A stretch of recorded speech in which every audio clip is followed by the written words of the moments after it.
నమస్కారం సహస్ర 9 న్యూస్ కి స్వాగతం. నా పేరు సుమలత. వార్తల్లో ముందుగా హెడ్లైన్స్.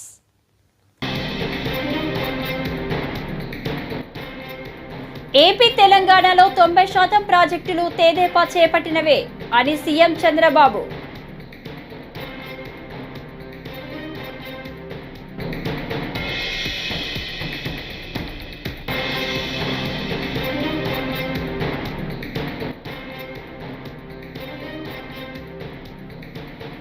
మన్మోహన్ కు భారత రత్న ఇవ్వాలి సీఎం రేవంత్ రెడ్డి.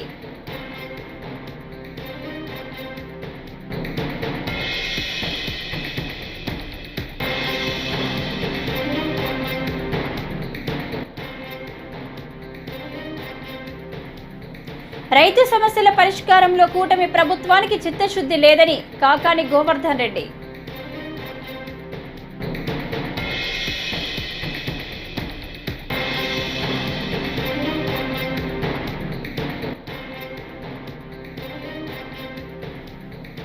తొలి సెంచరీ వేళ నితీష్ కుమార్ రెడ్డి స్వగ్రామంలో సంబరాలు.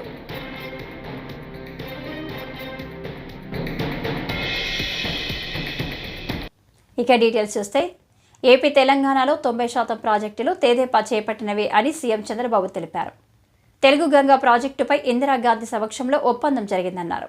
సచివాలయంలో సీఎం మాట్లాడుతూ నాడు శ్రీశైలం నుంచి కెనాల్ ద్వారా తెలుగు గంగా నీళ్లు ఇవ్వడానికి ఎన్టీఆర్ సిద్ధమన్నారు. రాయలసీమకు నీళ్లు తీసుకొచ్చారు. దాదాపు అన్ని ప్రాజెక్టులు తెదేపా హయాంలోనే చేపట్టాం. వెలిగొండ తోటపల్లి ప్రాజెక్టులు నేనే ప్రారంభించా. నీళ్లు ఇవ్వగలిగితే రాయలసీమ రతనాల సీమ అవుతుంది అని చంద్రబాబు అన్నారు. మేము 2047 స్వర్ణాంధ్రప్రదేశ్ విజన్ డాక్యుమెంట్ తయారు చేశాం. అందులో కూడా వాటర్ సెక్యూరిటీకి ఎక్కువ ప్రాధాన్యత ఇచ్చాం. టాప్ 10 ప్రిన్సిపల్స్ లో వాటర్ సెక్యూరిటీ అనేది one of the important principle. ఈరోజు చరిత్రలో మనం ఒకసారి చూస్తే ఆంధ్రప్రదేశ్ రాష్ట్రంలో మొట్టమొదటిసారిగా ఎన్టీ రామారావు గారు ముఖ్యమంత్రి అయ్యే వరకు, తెలుగుదేశం పార్టీ వచ్చే వరకు మాటలతోనే సాగాయి తప్ప ఎప్పుడు కూడా యథార్థంగా నీళ్లు ఇవ్వాలని ఎవరు ఆలోచించిన దాఖలాలు లేవు. First time Telugu Ganga project NT Rama Rao garu ఆ రోజు నీళ్లు ఇవ్వాలి తమిళనాడుకు అందరూ చెప్పిన తర్వాత 3 రాష్ట్రాల 5 టీఎంసీ నీళ్లు ఇవ్వాలని, ఆంధ్ర, కర్ణాటక, అప్పుడు సమైక్యాంధ్ర, మహారాష్ట్ర 3 ఇవ్వాలంటే ఇందిరాగాంధీ సమక్షంలో ఒక అగ్రిమెంట్ జరిగింది. ఆ సందర్భంలో ఎన్టీ రామారావు గారు చెప్పింది, శ్రీశైలం నుంచి నీళ్లు ఇవ్వడానికి నేను సిద్ధంగా ఉన్నాను తెలుగు గంగ ద్వారా, అయితే కండిషన్ మాత్రం అండర్ గ్రౌండ్ పైపు కాదు, కెనాల్ ద్వారా నీళ్లు ఇస్తామని. అక్కడి నుంచి రాయలసీమలో ఫస్ట్ టైం తెలుగు గంగ ద్వారా నీళ్లు తీసుకొచ్చిన వ్యక్తి ఎన్టీ రామారావు గారు. మేము 2047 స్వర్ణాంధ్రప్రదేశ్ విజన్ డాక్యుమెంట్ తయారు చేశాం. అందులో కూడా వాటర్ సెక్యూరిటీకి ఎక్కువ ప్రాధాన్యత ఇచ్చాం. టాప్ 10 ప్రిన్సిపల్స్ లో వాటర్ సెక్యూరిటీ అనేది one of the important principle. ఈరోజు చరిత్రలో మనం ఒకసారి చూస్తే ఆంధ్రప్రదేశ్ రాష్ట్రంలో మొట్టమొదటిసారిగా ఎన్టీ రామారావు గారు ముఖ్యమంత్రి అయ్యే వరకు, తెలుగుదేశం పార్టీ వచ్చే వరకు మాటలతోనే సాగాయి తప్ప ఎప్పుడు కూడా యథార్థంగా నీళ్లు ఇవ్వాలని ఎవరు ఆలోచించిన దాఖలాలు లేవు.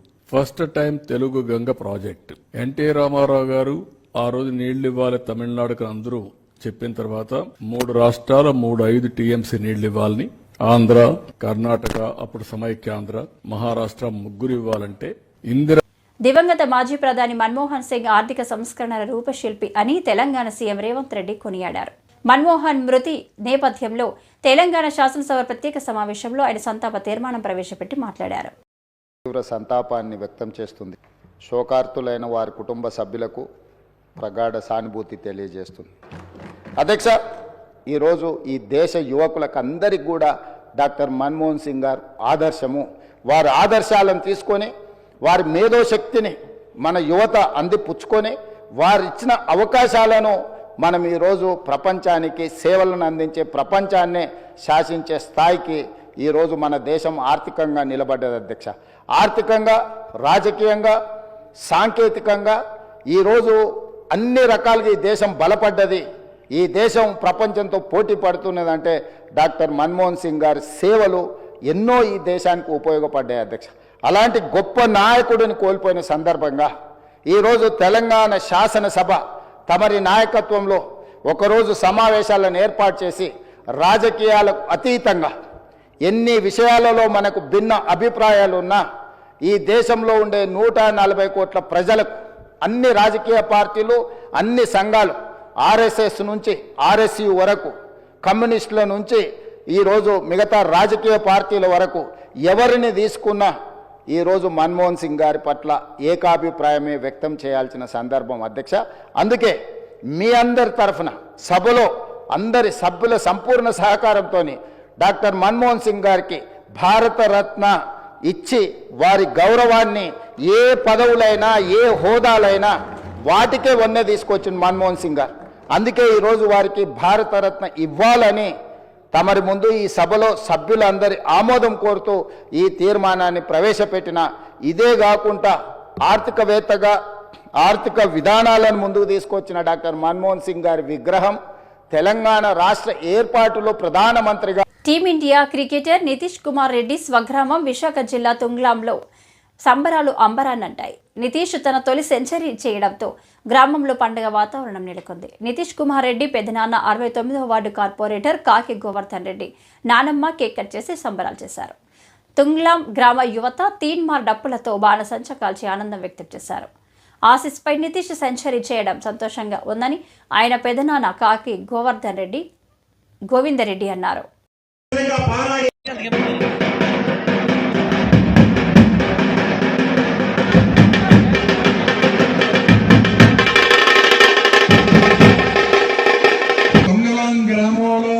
గ్రామానికి గర్వించదగిన రోజు.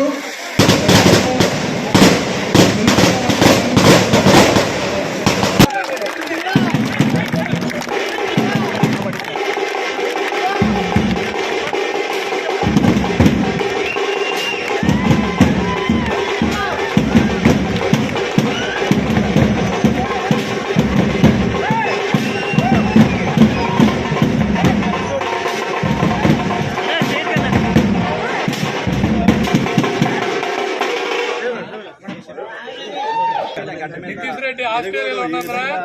నితీష్ రెడ్డి నాన్నగారు నాన్నమ్మ గారికి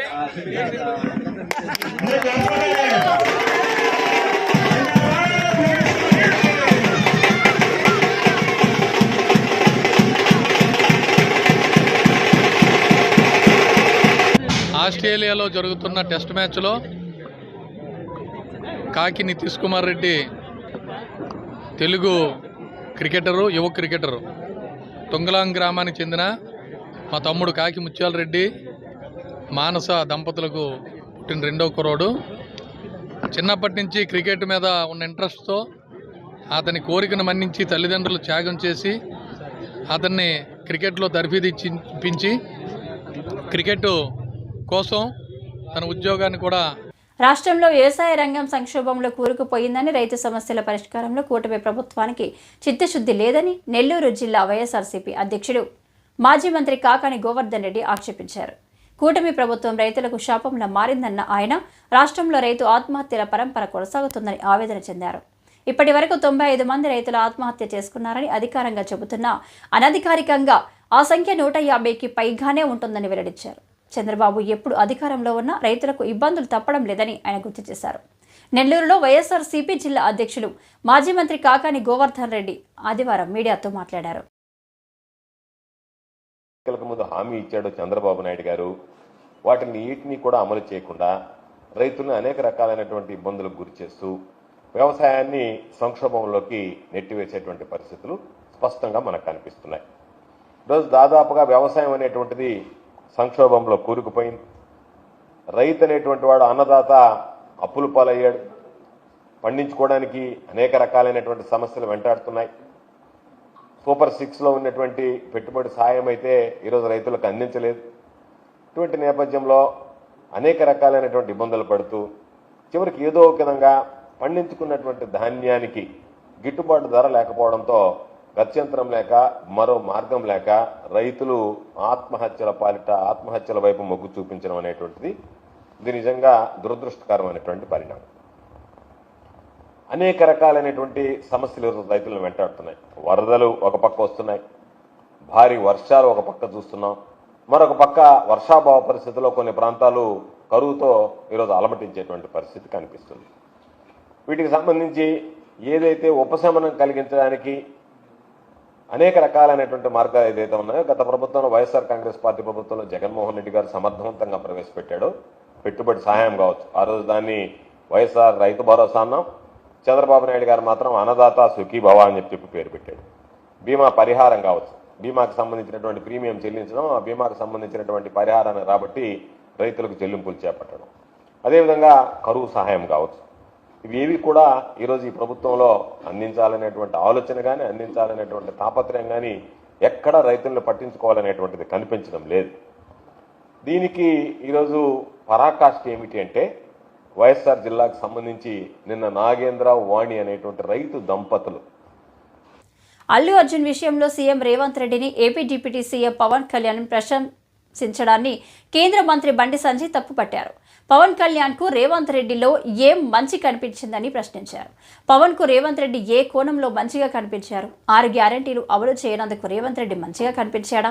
పవన్ కళ్యాణ్కు ఎవరైనా చెవిలో చెప్పారేమో అని సంజయ్ విమర్శలు చేశారు.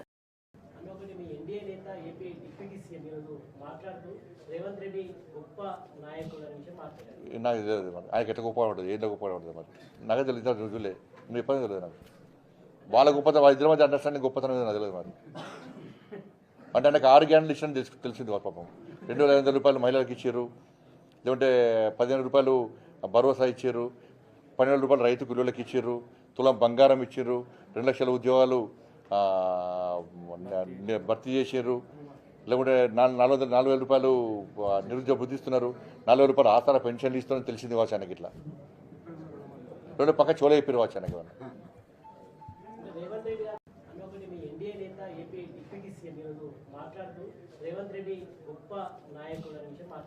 నాకు తెలియదు మరి ఆయనకి ఎట్లా గొప్ప ఉంటుంది, ఏంటో గొప్ప ఉంటుంది మరి నాకు తెలియదు. రుజువులే మీ ఇబ్బంది తెలియదు నాకు.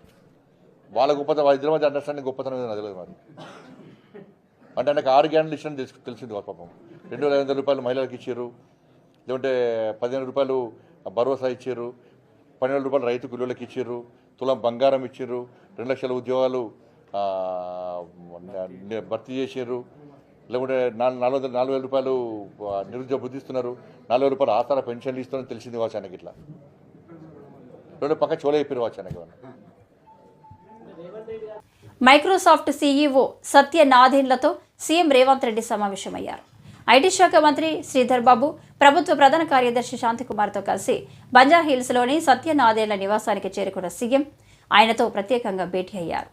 స్కిల్ యూనివర్సిటీ గురించి ఆయనతో చర్చించినట్లు సమాచారం.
సినిమా పాటల విషయంలో పోకడ మారాల్సిన అవసరం ఉందని సినీ గేయ రచయిత అనంత శ్రీరామ్ అభిప్రాయపడ్డారు.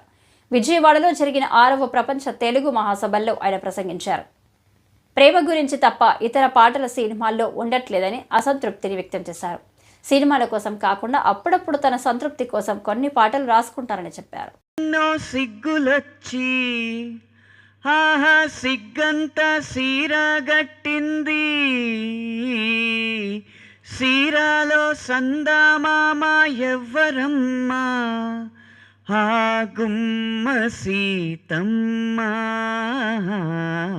సీతమ్మ వాకిట్లో సిరిమల్లె చెట్టు, సిరిమల్లె చెట్టేమో ఇరగా బూసింది. కొమ్మ కదలకుండ కొయ్యండి పూలు, కోసినవన్నీ సీత కొప్పు జుట్టండి. కొప్పున పూలు గుప్పే తంతెందుకండి, కోదండ రామయ్య వస్తున్నాడండి. రానే వచ్చాడో యమ్మ ఆ రామయ్య, వస్తు చేశాడో యమ్మ ఏదో మాయా. సభ సరస్వతికి నమస్కారం. ఈ పాటతో ఎందుకు మొదలుపెట్టానంటే, సాహిత్యం రాసే ప్రేరణ ఇచ్చిన ఆ ప్రకృతి గోదావరి తీరమే. ఇందులో ఏ కువలోన గోదావరి ఎరుపెక్కింది అన్న పంక్తిలో ఆ గోదావరి పశ్చిమ గోదావరి జిల్లా యలమంచిలి మండలం దొడ్డిపట్ల గ్రామంలో పక్కన ప్రవహిస్తున్న వశిష్ఠ గోదావరి. ఆ గోదావరి తల్లి పాదాలకి నమస్కరించడానికి ఈ పాటతో మొదలుపెట్టాను. యాదృచ్ఛికంగా ఆది కావ్యం కూడా గోదావరి ఒడ్డునే మొదలైంది.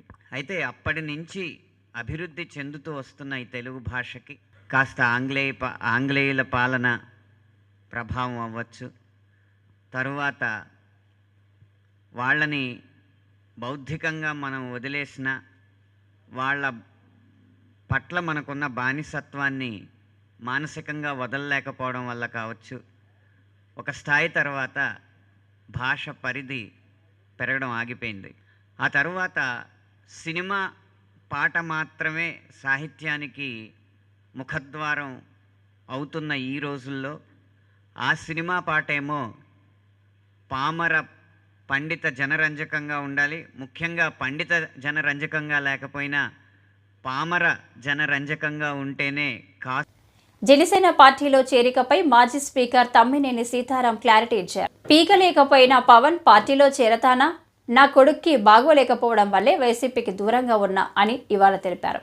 ఇన్ఛార్జ్ పదవిని కూడా జగన్ పీకేయడంతో సీతారాం జనసేనలోకి వెళ్లేందుకు చర్చలు జరిపారని ప్రచారం సాగుతుంది. ఈ క్రమంలో సీతారాం బొత్స ఆయన కుమారుని పరామర్శించేందుకు వచ్చారు. ఈ సందర్భంగా బొత్స ఆయనను బుజ్జగించినట్లుగా తెలుస్తుంది.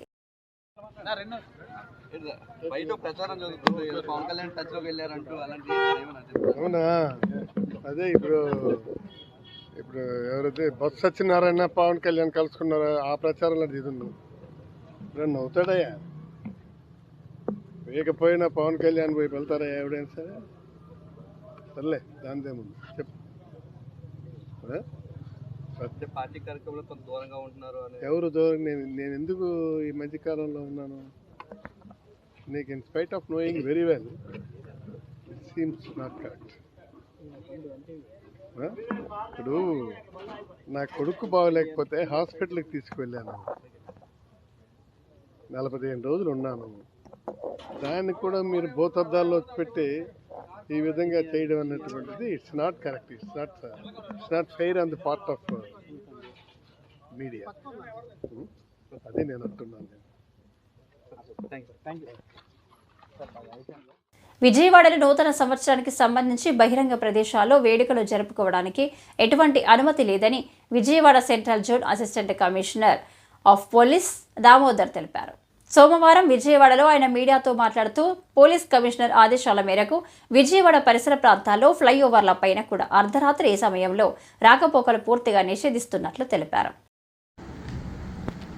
2024 ఇయర్ ముగింపు జరుగుతుంది. అదేవిధంగా జనవరి 1, 2025 రాబోతుంది. దాంట్లో భాగంగా మా యొక్క సెంట్రల్ డివిజన్లో మరి విజయవాడ ప్రజలందరికీ నా యొక్క నూతన సంవత్సర శుభాకాంక్షలు. కొత్త సంవత్సరం అందరికీ మంచి కలుగజేయాలని కోరుకుంటూ, ముఖ్యంగా పోలీస్ పాయింట్ ఆఫ్ వ్యూలో బెంచ్ సర్కిల్ నుంచి చెక్ పోస్ట్ వరకు, అదేవిధంగా బెంచ్ సర్కిల్ దగ్గర నుంచి రామారపాడు రింగ్ నుంచి మన నెడమూరు విలేజ్ జంక్షన్ వరకు, అదేవిధంగా Gurunanak colony road, one time club road, Machavaram లిమిట్స్లో బెంచ్ సర్కిల్ దగ్గర నుంచి మన ఇందిరాగాంధీ మున్సిపల్ స్టేడియం వరకు, అదేవిధంగా వేలూరు రోడ్డు, తర్వాత మన పాలిక్లినిక్ రోడ్డు, ఈ విధంగా ఎక్కడ కూడా వాంఛనీయ సంఘటనలు జరగకుండా నూతన సంవత్సర శుభాకాంక్షలు మంచిగా జరుపుకోవాలనే తప్ప బండ్ల మీద మోటార్ సైకిల్ మీద ఓవర్ స్పీడ్కి వెళ్ళటం, రైడింగ్ చేయటం, బాగా తాగేసి రోడ్ల మీద తిరగటం, అవతల పక్క వ్యక్తులకి అశాంతిని అసౌకర్యాన్ని కలుగజేయకుండా నూతన సంవత్సర శుభాకాంక్షలు జరుపుకోవచ్చు. అదేవిధంగా రోడ్డు మీద పెట్టేసి కేకులు కట్ చేయటం, ట్రాఫిక్ అంతరాయం కల్పించడం, లేకపోతే బండ్లు సైలెన్స్ తీసి రూట్ అంతా మోగించటం, అలా చేస్తే ఎవరైతే చట్టానికి లోబడి ఉంటారో వాళ్ళకి ఏం ప్రాబ్లం ఉండదు. చట్టాన్ని అతిక్రమించి ఎవరైతే డ్రంక్ అండ్ డ్రైవ్ చేసి లేకపోతే ఓవర్ స్పీడ్గా వెహికల్ నడిపేసి ప్రమాదాలకు గురి కాకుండా ఉండటం కోసం మేము దానికి తగ్గట్టు రాత్రి సిపి గారి ఉత్తర్వుల మేరకు అవసరమైతే డ్రంక్ అండ్ డ్రైవ్ పెట్టి అన్ని జంక్షన్స్లో బ్యారికేడింగ్స్ పెట్టి ఎక్కడ కూడా ఎలాంటి అవాంఛనీయ వీధి విక్రయ వ్యాపారులు అమ్మే ఆహార పదార్థాలు కల్తీ లేని శుచికరమైన ఆహారం అందించాల్సిన బాధ్యత ఉందని కేంద్ర సహాయ మంత్రి ప్రతాప్ రావు జయదేవ్ వీధి వ్యాపారులను ఉద్దేశించి అన్నారు. ఆదివారం తిరుపతి కలెక్టరేట్లో FSSAI భారత ప్రభుత్వ ఆరోగ్య కుటుంబ సంక్షేమ మంత్రిత్వ శాఖ, ఏపీ ఆహార భద్రత ప్రమాణాల శాఖ సంయుక్త ఆధ్వర్యంలో ఆహార భద్రత ప్రమాణాలపై చిరు వ్యాపారులకు ఒకరోజు శిక్షణ కార్యక్రమం నిర్వహించారు.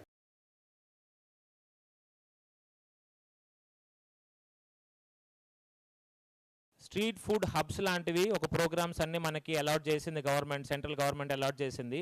100 స్ట్రీట్ ఫుడ్ హబ్బుల్ని మొత్తం అంతా దేశం అంతా ఉంచేలా చూసుకోమని చెప్పారు.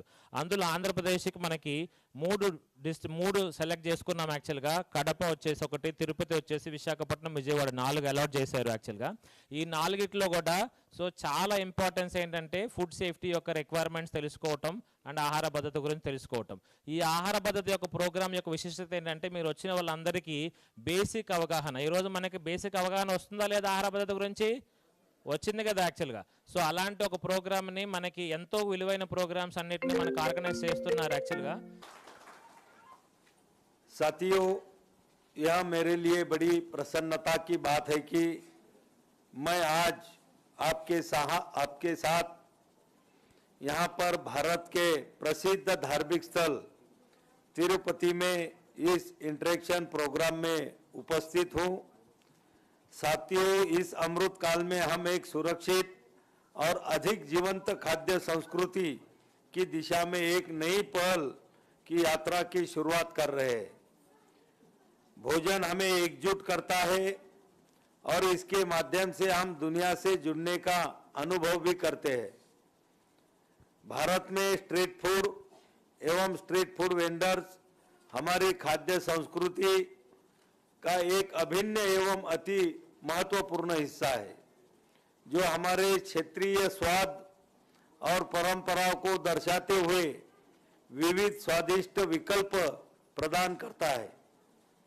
भारत सरकार के आदरणीय प्रधानमंत्री श्री नरेंद्र मोदी जी के कुशल नेतृत्व में देश भर में खाद्य सुरक्षा बढ़ाने के लिए हम सभी प्रतिबद्ध है. हमारी सरकार नागरिकों के अच्छे स्वास्थ्य के लिए सुरक्षित और स्वच्छ भोजन तक आसान पहुंच, खाद्य व्यवसाय की स्वच्छता. కాకినాడ జిల్లాలో సైబర్ నేరాలు అధికంగా జరిగాయని జిల్లా ఎస్పీ విక్రాంత్ పాటిల్ పేర్కొన్నారు. సోమవారం కాకినాడ జిల్లా పోలీస్ కార్యాలయంలో జిల్లా వార్షిక నేర గణాంకాలను ఎస్పీ విక్రాంత్ పాటిల్ వెల్లడించారు. గత ఏడాది 1854 కేసులు నమోదు కాగా 8.32 కోట్ల దోపిడీ జరిగిందన్నారు. ఈ ఏడాది 2672 కేసులు నమోదు కాగా 26.87 కోట్ల దోపిడీ జరిగిందని తెలిపారు. సైబర్ నేరాలపై టోల్ ఫ్రీ నంబర్కు ఎక్కువ ఫిర్యాదులు అందాయన్నారు. So we are towards the end of year 2024. So as a tradition, year ending time report district police తరపు నుంచి ఈరోజు ఇవ్వడం జరుగుతుంది. So 2024 has been an important year for the reason we had general elections and assembly elections. So largely peaceful elections 2024 లో conduct చేయడం జరిగింది.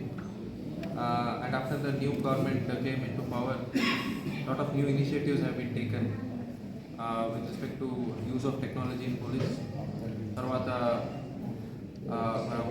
Large scale awareness programs తీసుకురావడం జరిగింది. తర్వాత డిటెక్షన్ ఆఫ్ క్రైమ్తో పాటు ప్రివెన్షన్ ఆఫ్ క్రైమ్ అండ్ కొద్దిగా predictive policing వైపు అడుగు పెట్టడం జరిగింది. సో కొన్ని స్టాటిస్టిక్స్ మీ ముందు పెడతాను. ఆ తర్వాత ఇనిషియేటివ్స్ మేమేమి తీసుకుంటున్నాము అది పెడతాను. ఆ తర్వాత వే అహెడ్ అంటే రాబోయే సంవత్సరంలో మేము దేని మీద కాన్సన్ట్రేట్ చేయబోతున్నాము అది కూడా పెడతాము. ఫస్ట్ మీద డైరెక్ట్ ఇంపాక్ట్ దేని మీద పడుతుందంటే it's about the crime against అంటే క్రైమ్ అగేన్స్ట్ బాడీ అంటే మన hurt cases, murder cases, grievous hurt, simple hurt దానికి చూస్తాము. సో టోటల్ మర్డర్స్ 2023లో 21 జరిగితే ఈసారి 28 జరిగినాయి. సో మనం క్లాసిఫికేషన్ తీసి చూస్తే లాస్ట్ ఇయర్ ఫ్యామిలీ డిస్ప్యూట్స్ 2 జరిగితే ఈసారి 6 జరిగినాయి. సెక్షువల్ జెలసీ అంటారు, అంటే ఎక్స్ట్రా మ్యారిటల్ అఫేర్స్ కావచ్చు, లివింగ్ రిలేషన్షిప్స్ కావచ్చు, అలాంటి మర్డర్స్ లాస్ట్ ఇయర్ 5 జరిగితే 8 ఈ సంవత్సరం జరిగాయి.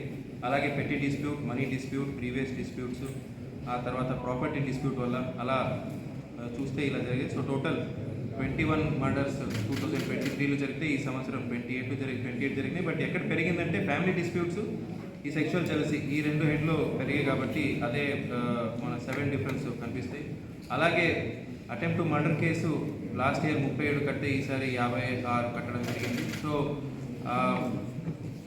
ఎక్కడెక్కడ గొడవలు జరుగుతాయో అక్కడ ఇంపాక్ట్ చూసి ఎక్కడెక్కడ హెడ్ ఇంజురీస్ ఉన్నాయో అక్కడ మనం 307 పెట్టి అక్యూజ్ని రిమాండ్ పెడితే కొద్దిగా డెటరెన్స్ ఉంటుంది. అంటే 0 tolerance for hurt cases and 0 tolerance for disturbance in law and order. దానివల్ల కొంచెం అటెంప్ట్ టు మర్డర్ కేసెస్లో. ఈ వార్తలు ఇంతటితో సమాప్తం. నమస్కారం.